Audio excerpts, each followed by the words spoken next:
ஹரே கிருஷ்ண கிருஷ்ண கிருஷ்ண ஹரே ஹரே, ஹரே ராமா ராம ராம ஹரே ஹரே. குட்டி கதைகள் 1075. இந்த கலியுகம் எனும் இருள் சூழ்ந்த காட்டில் ஆன்மீக பாதைக்கு ஆன சிறந்த வழிகாட்டியாக வெளிச்சம் இட்டுக்காட்டும் ஸ்ரீமத் பாகவதம் ஆனது. அதில் உள்ள முக்கியமான பதங்களை மட்டும் வரிசைப்படி காண்போம். 11.2.37. ஒரு ஜீவராசி ஆனவன் பகவான் கிருஷ்ணனின் மாயா சக்தியால் அழுந்தி தன்னை இந்த ஜட உடலோடு அடையாளப்படுத்தி கொள்ளும்போது பயம் எழுகின்றது. இவ்வாறாக பரமபுருஷ பகவான் கிருஷ்ணர் இடமிருந்து விலகிச் செல்லும் அந்த ஜீவராசி தான் பகவான் கிருஷ்ணரின் ஒரு சேவகன் என்ற தனது உண்மையான ஆதார நிலையை மறந்து விடுகின்றான். இந்த பயம் நிறைந்த குழப்ப நிலை மாயாசக்தியினால் ஏற்படுத்தப்படுகின்றது. எனவே அறிவு உள்ள ஒருவன் உண்மையான ஒரு ஆன்மீக குருவை தனது வழிகாட்டியாகவும் வழிபாட்டுக்கு உரிய மூர்த்தியாகவும் ஏற்று கலப்படமில்லாத தூய பகவத் தொண்டில் எப்பொழுதும் ஈடுபட வேண்டும். 11.2.40. முழுமுதற் கடவுள் மற்றும் பரமபுருஷ பகவான் ஸ்ரீ கிருஷ்ணரின், அதாவது பரமபுருஷர் கிருஷ்ணரின் புனித திருநாம ஜபத்தினால் ஒருவன் பகவத் பிரேமை என்ற நிலைக்கு வந்து விடுகின்றான். பிறகு அந்த பக்தன் பகவான் கிருஷ்ணரின் நித்திய தொண்டன் என்ற தனது விரதத்தில் நிலை பெறுகின்றான். பிறகு படிப்படியாக அவன் பரமபுருஷ பகவான் கிருஷ்ணரின் ஒரு குறிப்பிட்ட திருநாம ரூபத்திடம் மிகவும் பற்று கொண்டவன் ஆகிவிடுகின்றான். பரவச அன்பினால் தனது ஹிருதயம் உருகும் பொழுது அவன் மெய்மறந்து உறக்கச் சிரிக்கின்றான் அல்லது அழுகின்றான். சில சமயங்களில் அவன் ஒரு பித்தனை போல் பாடிக்கொண்டு பாடுகின்றான். ஏனென்றால் பொதுஜன அபிப்பிராயத்தை பற்றி அவன் கவலைப்படுவது கிடையாது. 11.2.42. எப்படி சாப்பிடுபவனுக்கு ஒவ்வொரு கவலத்திலும் திருப்தியும் புஷ்டியும் பசி நீங்குதலும் ஒரே சமயத்தில் ஏற்படுவது போன்று பரமபுருஷரை பற்றி, அதாவது கிருஷ்ணரை பற்றி தஞ்சம் அடைந்தவனுக்கு பக்தி, பரமபுருஷரை பற்றிய நேரடியான அனுபவம் மற்றும் பௌதிக துறவு ஆகிய இந்த மூன்றும் ஒரே சமயத்தில் உண்டாகிவிடுகின்றன. 11.2.45. ஸ்ரீ ஹவீர் கூறினார், மிகவும் முன்னேற்றமடைந்த பக்தன் எல்லா ஆத்மாக்களுக்கும் ஆத்மா ஆகிய பரமபுருஷர் கிருஷ்ணன் அனைத்திலும் இருப்பதை பார்க்கின்றான். இதன் விளைவாக அவன் அனைத்தையும் பரமபுருஷருடன் சம்பந்தப்பட்டு இருப்பதாகவே பார்த்து அனைத்தும் பகவான் கிருஷ்ணரிலே என்றும் உரைகின்றன என்பதை புரிந்து கொள்கின்றான். 11.2.46. மத்திம அதிகாரி எனப்படும் இரண்டாம் தர பக்தன் பரமபுருஷ பகவான் கிருஷ்ணரிடம் தனது அன்பை செலுத்துவதோடு பகவான் கிருஷ்ணரின் எல்லா பக்தர்களிடமும் உண்மையான நட்பும் கொள்கின்றான். அவன் சூது அறியாத பாமர மக்களிடம் கருணை காட்டுவதோடு பரமபுருஷர் கிருஷ்ணரிடம் விரோதம் கொண்டவர்களை புறக்கணிக்கவும் செய்கின்றான். 11.2.47. எவன் ஒருவன் ஆலயத்தில் இருக்கும் ஸ்ரீ ஹரியின் விக்கிரகத்தை மட்டும் சிரத்தையுடன் பூஜிக்கின்றானோ, ஆனால் பிற பக்தர்கள் இடமும் பொது ஜனங்கள் இடமும் முறையாக நடந்து கொள்வது இல்லையோ, அவன் ஆரம்ப நிலையில் இருக்கும் பௌதிக பக்தன், பிராகிருத பக்தன் எனப்படுகின்றான். அவன் மிக மிக கீழான நிலையில் இருப்பவனாக கருதப்படுகின்றான். 11.3.21. எனவே உண்மையான ஆனந்தத்தை அடைவதில் உறுதி கொண்டு உள்ளவன் உண்மையான ஆன்மீக குருவை நாடி தீட்சை பெற்று அவரிடம் சரண் அடைய வேண்டும். உண்மையான ஒரு குருவின் தகுதி முறை என்னவென்றால், அவர் சாஸ்திர முடிவுகளை பூரணமாக உணர்ந்து இருப்பதுடன் மற்றவர்களையும் இந்த முடிவுகளுக்கு கொண்டு வரும் திறமை உடையவர் ஆவார். எல்லா பௌதிக விஷயங்களையும் விட்டுவிட்டு பரம புருஷரை சரண் அடைந்துள்ள இத்தகைய மகான்களை தகுதி உள்ள ஆன்மீக குருமார்களாக புரிந்து கொள்ள வேண்டும்.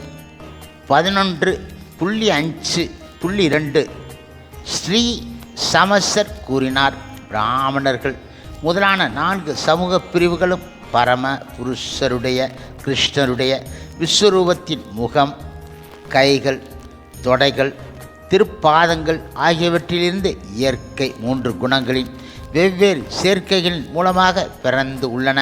இவ்வாறாக 4 ஆன்மீக பிரிவுகளும் உற்பத்தி செய்யப்பட்டன ஆகும். 11.5.3 4 வர்ணங்களையும் 4 ஆசிரமங்களையும் சேர்ந்த உறுப்பினர்களில் யாரேனும் பரமபுருஷரை அதாவது கிருஷ்ணரை வழிபட தவறுவன் ஆயின் அல்லது அவனது சொந்த சிருஷ்டிக்கு மூலமான பரமபுருஷர் கிருஷ்ணரை அவமதிப்பான் ஆயின் அவன் தன் நிலையில் இருந்து இழிவடைந்து நரக வாழ்வில் விழுந்து விடுவான். 11.5.11 இந்த உலகில் பந்தப்பட்ட ஆத்மா சிறிய இன்பம், மாமிசம், மது மற்றும் சூதாட்டம் ஆகியவற்றில் எப்பொழுதும் நாட்டம் கொண்டு இருக்கின்றான். எனவே இத்தகைய செயல்களை சமய நூட்கள் உண்மையில் ஒருபோதும் ஆதரிக்க கிடையாது. விவாக கட்டுப்பாடு, யாகத்தில் பலியிடப்பட்ட பின் மாமிசம் உண்ணுதல், மதுவை முகர்ந்து மட்டும் பார்த்தல் ஆகியவை சாஸ்திரத்தில் கூறப்பட்டு இருக்கும் போதிலும் இந்த விதிகளால் இவற்றிலிருந்து விலகுவது முடிவான நோக்கமாகும். 11.5.32 தற்சமய கலியுகத்தில் சிறந்த புத்திமான்கள் சதா பகவான் கிருஷ்ணருடைய திருநாமங்களை பாடிக்கொண்டு இருக்கும் பகவானின் அவதாரத்தை கீர்த்தனை என்ற யாகத்தில் பூஜிக்கின்றனர். அவரது வர்ணம் கருமை இல்லை என்றாலும் அவர் கிருஷ்ணரே ஆவார். அவர் தமது சகாக்களாலும் சேவகர்களாலும் ஆயுதங்களாலும் அந்தரங்க தோழர்களாலும் சூழப்பட்டு இருக்கின்றார். அவர் 11.5.33 பகவான் ஸ்ரீ கிருஷ்ணரே, நீங்கள் மகா புருஷர் என்ற பரம புருஷர் ஆவீர்கள். தியானத்திற்குரிய ஒரே நித்திய பொருளாகிய உங்களுடைய தாமரை திருப்பாதங்களை நான் பூஜிக்கின்றேன். அந்த திருப்பாதங்கள் பௌதிக வாழ்வின் மோசமான சூழ்நிலைகளை கொன்று ஆத்மாவின் மிகப்பெரிய ஆசையான தூய பகவத் பிரேமியை அருள்கின்றன. பகவான் கிருஷ்ணரே, உங்களுடைய தாமரை திருப்பாதங்கள் எல்லா புண்ணிய தலங்களுக்கும் பக்தி தொண்டு வழியில் உள்ள எல்லா பக்தர்களுக்கும் புகலிடம் ஆகும். அந்த திருப்பாதங்கள் சிவபெருமான், பிரம்மதேவர் போன்ற சக்தி வாய்ந்த தேவர்களாலும் பூஜிக்கப்படுகின்றன.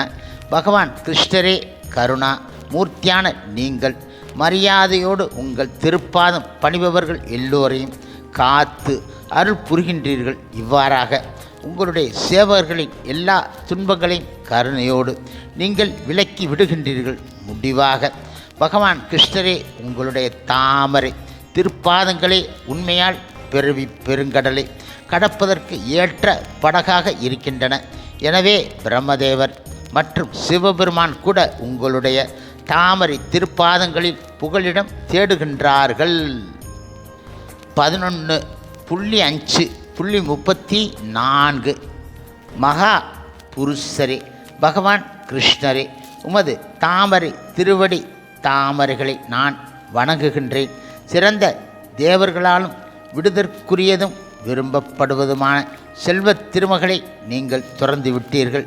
தர்ம வழியில் நிலை பெற்றவராகிய நீங்கள் ஒரு பிராமணரின் சாபத்திற்கு ஏற்ப வனம் சென்று விட்டீர்கள்.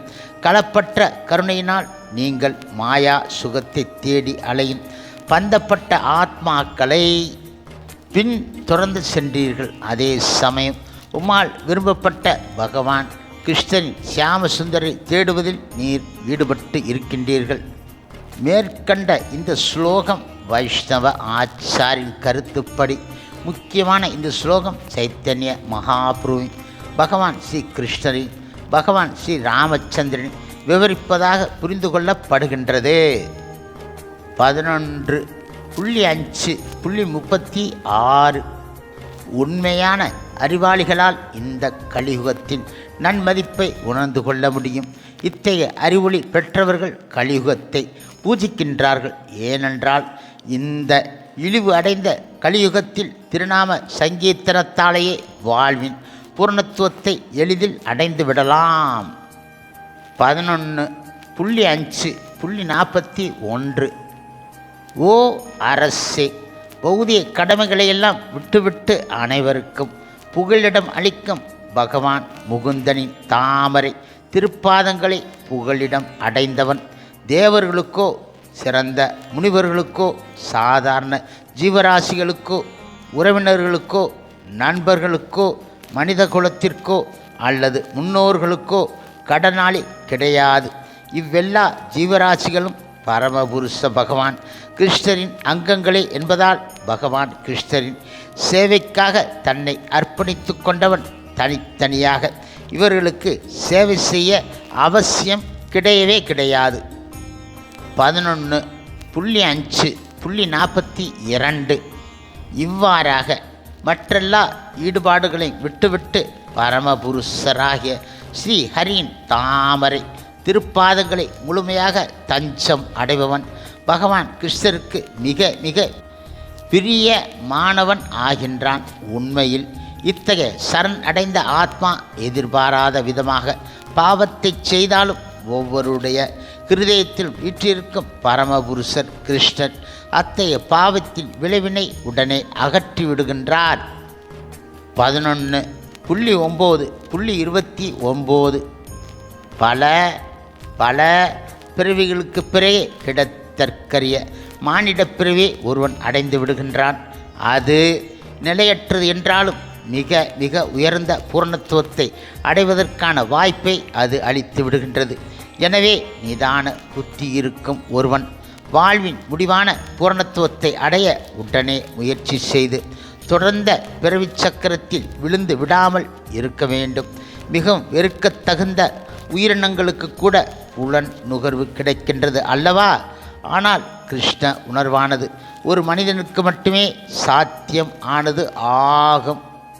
11.11.18 ஒருவன் மிகுந்த கவனத்துடன் வேத இலக்கியங்களை கற்று தேர்ச்சி பெற்றாலும் தனது மனதை பரமபுருஷர் பகவான் கிருஷ்ணரிடம் பதிக்க எந்த முயற்சியும் மேற்கொள்ளாவிட்டால் அவனுடைய முயற்சி பால் கறக்காத பசுவை பராமரிப்பதில் அதிக சிரமம் எடுத்துக்கொள்ளும் ஒரு மனிதனின் முயற்சிக்கு ஒப்பாகும்.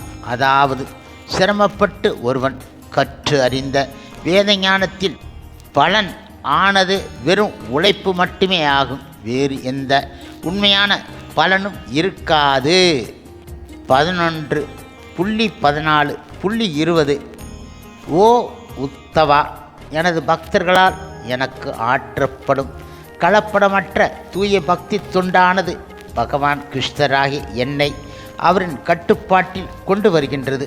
ஆனால் அஷ்டாங்க யோகம், சாங்கியத்துவம், புண்ணிய செயல், வேத கல்வி, தவம் அல்லது துறவு ஆகியவற்றில் ஈடுபட்டு இருப்பவர்களால் என்னை கட்டுப்படுத்த முடியாது ஆகும். 11.14.21 பரம புருஷராகிய பகவான் கிருஷ்ணராகிய என்னிடம் பூரண நம்பிக்கை கொண்டு கலப்படமற்ற பக்தி தொண்டை ஆற்றுவதால் மட்டுமே என்னை ஒருவனால் அடைந்துவிட முடியும். என்னையே தங்களது அன்பு தொண்டின் ஒரே இலக்காக கொண்டு இருக்கும் எனது பக்தர்கள் இடம் இயல்பாகவே நான் மிக மிக அன்பு கொண்டு இருக்கின்றேன். இத்தகைய தூய பக்தி தொண்டில் ஈடுபடுவதன் மூலம் சண்டாளர்கள் கூட தங்களை இழிபிறப்பின் கலங்கங்களில் இருந்து புனிதப்படுத்தி கொள்ள முடியும். 11.17.27 ஆச்சாரியனும் நானே என்பதை அறிந்து ஒருவன் அவரை எந்த விதத்திலும் அவமதிக்கக்கூடாது. அவர் அனைத்து தேவர்களின் பிரதிநிதி என்பதால் அவரை ஒரு சாதாரண மனிதர் என நினைத்து அவரிடம் ஒருவன் பொறாமை கொள்ள கூடாது ஆகும். 11.19.17 வேத ஞானம், நேரடி அனுபவம், பாரம்பரிய விவேகம், அனுமானம் ஆகிய 4 வகையான பிரமாணங்களில் இருந்து ஜட உலகின் நிலையற்ற தன்மையை ஒருவன் புரிந்து கொள்ள முடியும். இவற்றினால் இந்த உலகின் இருமைகள் இடம் ஒருவன் பற்று அற்றவன் ஆகின்றான். ஹரே கிருஷ்ண ஹரே கிருஷ்ண கிருஷ்ண கிருஷ்ண ஹரே ஹரே, ஹரே ராமா ராமா ராமா ஹரே ஹரே. ஸ்ரீல பிரபுபாதரின் சேவையில் இஸ்கான் பக்தர்கள்.